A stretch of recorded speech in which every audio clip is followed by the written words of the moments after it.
It's been a while since we've had Tim Couchin, but Tim is joining us again. And Tim, it's never a quiet quarterback carousel here in Cleveland. No, never. And I was certainly extremely impressed with Joe last week. Being in the building for only a couple of weeks and coming out and playing the way he did, especially in that first half, I thought he played some great football, and excited to see what he can do this week. Tim, Bernie was here yesterday, and I have known Bernie a very long time. I've never seen him as excited and as enthused as he was about Joe Flacco's quarterback play. Specifically, and later in our Channel 3 show at 12:30, he's going to break down the tape of that skinny post that he threw to Amari in the first quarter. That even in real time in the moment, I was marveling at it. Talk about the difficulty of that throw and the fact that he was able to do that 2 weeks off the couch with guys who he didn't know from Adam 2 weeks ago. That's something that players, quarterbacks and receivers that play together for years can't make look that easy. That's exactly right, Jay. I mean, that's one of those throws that, you want a whole training camp to get familiar with guys, the way they come out of that break and the timing that's involved in that throw. And I agree with Bernie. I think when I was watching that game live, I was like, damn, I mean, that looks like a guy that feels real comfortable in this system. When you can anticipate a skinny post like that and drop back and throw it with that type of confidence and that type of timing, I think it's super impressive. Obviously, Joe has been a great player in this league for a long time, but still, when you've been on a roster for 2 weeks, you barely even know these guys' names, much less how they come out of the routes and the timing it takes to throw those. It was super impressive, and Joe did a lot of things in that game that I was impressed with. Just managing the offense, getting in and out of the huddle, going to the right spot with the football, throwing the football on time, throwing the ball accurately. I was super impressed. I thought it was a great performance by him. Tim, listen, I was watching it, and I thought he was going to play well. I didn't think he was going to play that well. It kind of reminded me, if you go walking around in a grocery store, you see an older lady, you be like, wow, she is in shape. She's really doing her thing. Thumbs up. I like you. Do your thing. But, Tim, I'm telling you what, there's something to be said for a quarterback who does not have that rookie stuff you got to worry about. You don't got to worry about am I going to be fooled on this coverage, or where's my second progression, or I just even love the fact that except for the one turnover, he threw the ball away, and it was a quick throwaway too. You can win with that type of game plan, and I thought Stefanski was kind of comfortable calling that plan. Did you see that, just the levels between him and the other rookie guys in his progression? Yeah, I totally agree with that. I think, when I watched Joe in that game, I just thought back of this is what Joe did his whole career in Baltimore. He relied on a great defense. They told him not to turn the football over. Let's run the ball, throw it off a play action, get us some big plays down the field. And that's exactly what he looked like, playing for the Browns. And it's kind of the same philosophy. We've got a great defense here. Let's not put them in a bad position. Let's get some first downs. Let's move the ball, put points on the board when they're available. And I think Joe's the perfect guy for that. He's done it a long time in this league that way. He knows how to manage a football game for you. And you're exactly right. He threw the ball away when it needed to be thrown away. He didn't take negative plays, didn't take sacks. It was a great performance, man. I'm really excited to see what he can do this week. Tim, how do you think he's feeling physically? About to turn 39, hadn't taken any hits for 11 months, and now he took hits for the first time. What do you think that's like for him? I'm sure he's a little sore, but also excited. I think when you've been out of the game for about a year, like Joe had been before he got to play last week, I think obviously you're sore and you're a little beat up, but you're also encouraged and excited about, man, I'm back in it. This feels great. I want to do it again. And, that's just the mindset of a quarterback. And, he had a lot of success last week, and I'm sure he feels like he can go out and build on that with another week to prepare as a starter. So, I'm excited to see where they take this offense with him behind center. Right now with what he brings to the table and what they can do with him. I think Stefanski has a lot of trust in Joe in calling plays and coming up with a game plan and understanding what Joe brings to the table and what Joe can do. And, you can trust him with the football. You can call some plays that you wouldn't call with a rookie quarterback, that's for sure. And, it's great to see. I'm glad Joe's getting another opportunity in the league. And, he's great for the Browns right now. Why did it take so long for them to do that? I know you're not a front office guy. You can't say specifically why, but I'm just curious why it's December and he was still available. Yeah, that's a good question because obviously the arm is still there. You know, when you watch him throw the ball, you're like, geez, I mean, he looks as good as anybody when the ball comes out of his hand. I guess it's just kind of an age thing, maybe. Maybe he's, teams just say maybe he's a little too old or whatever. But I think, obviously, when I saw him, when I first saw him when he came out for the first drive against the Rams, I was like, this guy's got some football left. I don't know. Obviously, I don't know if he can go a whole season for you, but to go out and play a few games. He can definitely do it. The ball still jumps out of his hand. He's got elite arm strength. He sees the field well. Obviously, he's a very intelligent guy. He's been in this league a long time. He's seen everything. He takes care of the football. So, I don't know. The only thing that would come to my mind is that he's, 39 years old. But the guy's still got some juice for sure. Tim, have you ever had a high ankle sprain? Yeah, in basketball, never in football. I didn't deal with it, but I dealt with it several times in basketball, just in high school or whatever. But I think those injuries they've come a long way. The way they can treat guys and get them back on the field quickly. So used to, you're out for several weeks, and now we see guys coming back much quicker. But they're terrible to deal with. They're hard to get rid of. They're kind of a lingering thing. They're easy to re-injure. As well. So just never had to deal with it in football, but basketball it was certainly hard to come back from. Now, you mentioned they're easy to re-injure. If you're the Jags and you're a game up on two teams in your division, but you run the risk of falling to even with them with the loss this week, are you playing the short game and putting him out there, Trevor Lawrence, or are you more inclined to play the long game and let him use this week as a chance to heal and get some time and then see what he has? Yeah, I would probably lean more towards playing the long game. Just from what I only seen just a couple clips of him out of Trevor in practice, and it didn't look very good to me. He looked pretty ginger on his ankle. With a pass rush like Cleveland has, you got a guy like Myles Garrett who can get after the quarterback. You don't want your quarterback to be sitting duck in the pocket where he's you can put the braces on it, tape him up, but if he's just standing there, Miles and those guys are going to have a field day against him if he can't move. So, I would probably sit him if it were me. If I were Doug Peterson, I would say let's play the long game here. Let's get him healthy. Let's give him an extra week and try to make a run, and finish the season strong. But this would be a tough game to throw him back out there if he's not capable of moving around a little bit. Tim, Myles Garrett played last week coming off the shoulder injury, but it was his least productive game maybe ever. I mean, he seemed like a non-factor out there, and this is a guy we know how good he is. How concerned are you? Do you think, okay, now it's another week, maybe he'll be a lot better, or should we be concerned that he's going to be subpar the rest of the year? Yeah, I'm a little concerned because, I think I don't think we've had a sack in the last 2 weeks.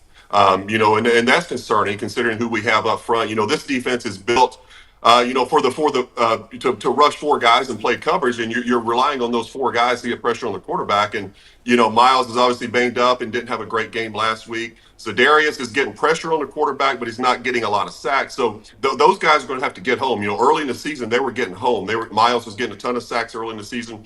So they're going to have to find a way to get pressure on the quarterback again because the last couple of weeks it's been a struggle, and that's why they've given up quite a few points over the last few weeks as well. Tim, when you talk about, bringing pressure and getting pressure, the Browns are, I think, in the bottom half of the league in terms of bringing 5 or 6 man pressures. Do you think that, they're going to have to cook that up a little bit? And when you're playing if Trevor Lawrence doesn't play and they're playing the backup, do you want to sit back in coverage and confuse them, or do you want to put the pressure on and go after them? Yeah, I think that's a great question. I think, with the way these guys have struggled to get to the quarterback over the last couple of weeks, you probably do want to come up with some ways to, kind of get some pressure, start bringing some of those nickel blitzes and things like that. As far as, if it's the backup quarterback in there, I think you mix things up on him. I think, you roll coverages late on him, post snap. You show him one look, give him another. I think you do bring some pressure on him at times. So I think it'll be a game plan where it's a nice mixture of pressure and coverage, and not just saying we're just going to come after him every play. I think you want to show him a little bit of both and try to confuse him because it's not like a guy that's played a lot of football that you have to worry about getting where you're supposed to be and disguising late and those kind of things. You can show these coverages late and roll and show him a blitz one way. Hopefully he sets protection that way and then bring it the other side on post snap. So there's a lot of things you can do to confuse the young quarterback. I'm sure we'll see a little bit of both. Hey, Tim, we've talked this week about how both head coaches are sort of playing quarterback games with the media in terms of not being very specific as to exactly who it's going to be. We've seen it for years in the NFL. I'm wondering if you have a story where you were a part of those quarterback coach games where maybe you were going to play, but your head coach wanted to send smoke signals that you weren't, or the other way around. Yeah, I think I have been. I had some elbow injuries. I think in Cleveland early on. First few years, and there was some of those going on. Like, I think he's going to play, and I knew I wasn't going to play, and I know it definitely happened in college one time. My freshman year, they I had an elbow injury, and they said I was going to start. I think it was against Alabama or somebody like that, and I knew the whole week that I wasn't going to be in the game. So I think coaches do that quite a bit because certainly in college the style that we were playing, I was more of a drop back guy. The other quarterback, Billy Jack Haskins, was an option guy. So it was two different styles that the teams had to prepare for. So they certainly used that against. It didn't help us at all. Alabama still beat us to death, but I think coaches still played that game a little bit. One of the things that came to mind for me yesterday, and maybe I'm just giving Doug Peterson too much credit, but we know that cameras are allowed in for the first 10, 15 minutes in most NFL cities. And it crossed my mind, what if Trevor Lawrence actually is much better than we think, and he is running around, and Peterson wants to make Cleveland think that he's not going to play when he actually is. So he tells him, listen, when the cameras are out here for the first 10 minutes, don't run. Act like you can't move. Be ginger on that leg. Send the signal that you're not going to play. And then when we kick the cameras out, the guy starts running all over the field. Who knows? Maybe I'm giving Peterson too much credit, but that's a possibility too. It's definitely a possibility. Doug's been in this league a long time. He knows all the games to play with the media.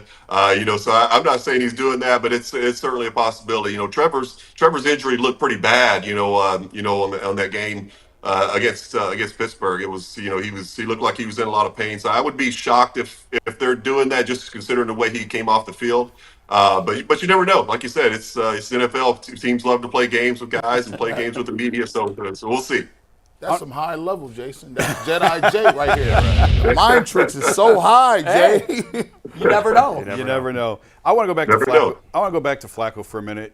How sustainable do you think this is? I was joking last week about the old Toby Keith song, I'm not as good as I once was, but I'm as good once as I ever was. When you look at, and listen, Joe played far better than I thought he would.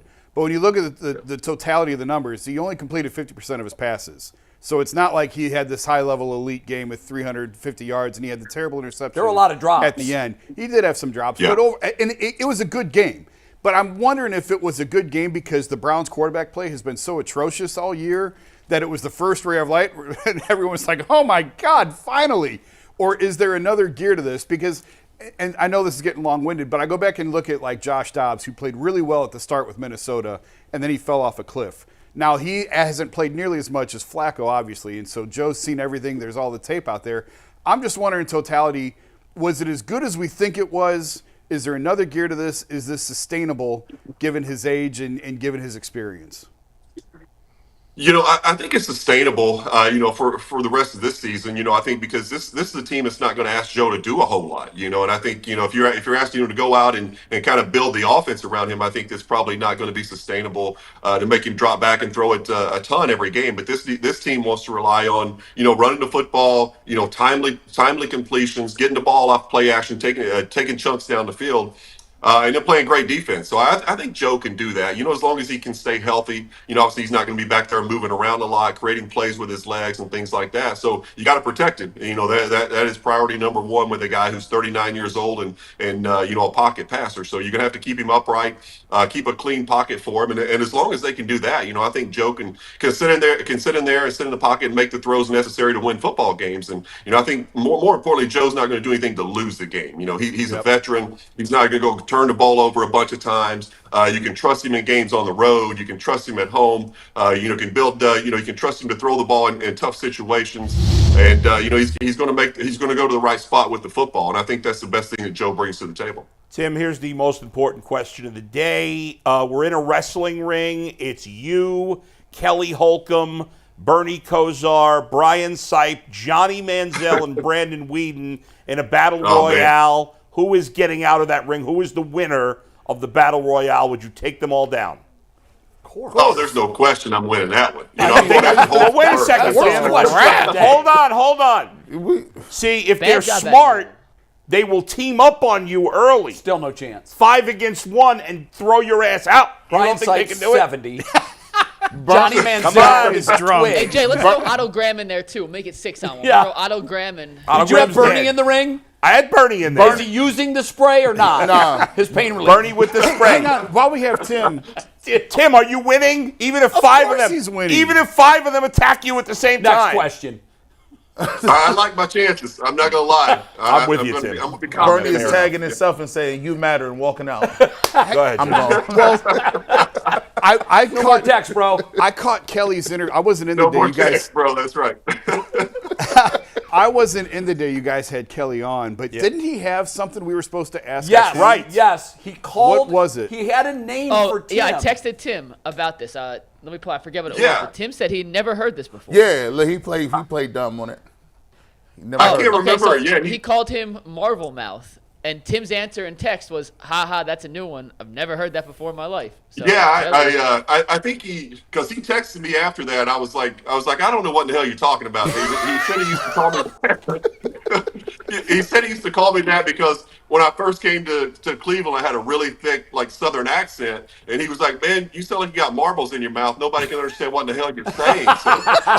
So, Tim, I have so I to had to say, clean that up a little bit. I do have to say that you've lost your accent, clearly. I mean, it's washed out a lot. Yeah. But when I was covering you when you were in the 8th grade, and I had moved from Ohio to 10 minutes from your hometown, when I moved down there, I thought I moved to another country. I couldn't understand what the hell had the anybody same down there feeling, was Jay. saying. It was I had so the same It's a whole feeling. different language, isn't it? It really is, but yours is really washed out now. I can understand everything you say now, but all right. So now we have context to the marble mouth thing. There you go. Yeah, man. Awesome, Thanks, Tim. Tim. Tim, Thank you great as seeing always. you, man, and we'll catch up All next right, week. appreciate it, guys.